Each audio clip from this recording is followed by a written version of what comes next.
தந்தை மகன் தூய ஆவியின் பெயராலே ஆமென். தொடக்க நூல் 2ஆம் அதிகாரம். இறை வார்த்தைகள் 13 முதல் 24 வரை. இரண்டாவது ஆற்றின் பெயர் கீகோன். இது எத்தியோப்பியா நாடு முழுவதும் வளைந்து ஓடுகின்றது. மூன்றாவது ஆற்றின் பெயர் திக்ரீசு. இது அசீரியாவுக்கு கிழக்கே ஓடுகின்றது. நான்காவது ஆறின் யூப்ரதீசு. ஏதேன் தோட்டத்தை பண்படுத்தவும் பாதுகாக்கவும் ஆண்டவராகிய கடவுள் மனிதனை அங்கு கொண்டு வந்து குடியிருக்க செய்தார்.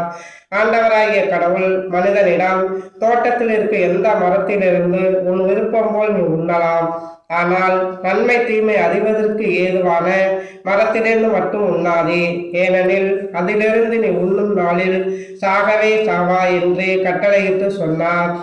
பின்பு ஆண்டவராகிய கடவுள் மனிதன் தனிமையாக இருப்பது நல்லது என்று அவனுக்கு தகுந்த துணையை உருவாக்குவேன் என்றார்.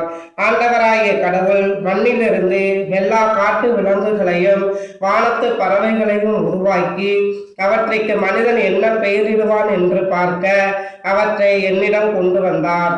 உயிருள்ள ஒவ்வொன்றுக்கும் அவன் என்ன பெயரிட்டானோ அதுவே அதன் பெயராயிற்று. கால்நடைகள், வானத்து பறவைகள், காட்டு விலங்குகள் ஆகிய எல்லாவற்றிற்கும் மனிதன் பெயரிட்டான். தனக்கு தகுந்த துணையோ மனிதன் காணவில்லை. ஆகவே ஆண்டவராகிய கடவுள் மனிதனுக்கு ஆழ்ந்த உறக்கம் வர செய்து அவன் உறங்கும் பொழுது அவன் விலா எலும்பை ஒன்றை எடுத்துக்கொண்டு எடுத்த இடத்தை சதையால் அடைத்தார்.